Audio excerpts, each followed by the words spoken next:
If you want to view the profile of the viewer who liked your reel on Instagram, let's see how to do that on iPhone. For now I am using iPhone 17, but pretty much same process for all the models.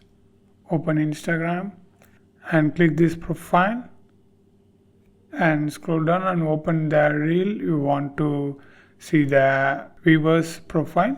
I just open this and I can see 2 people liked my reel.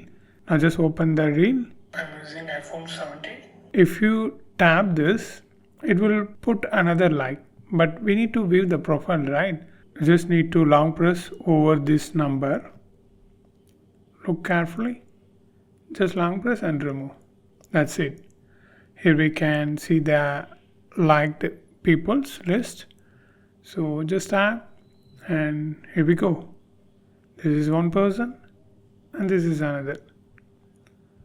This is how you need to do, and if you want to know more videos about Instagram on iPhone 17, you need to watch this playlist.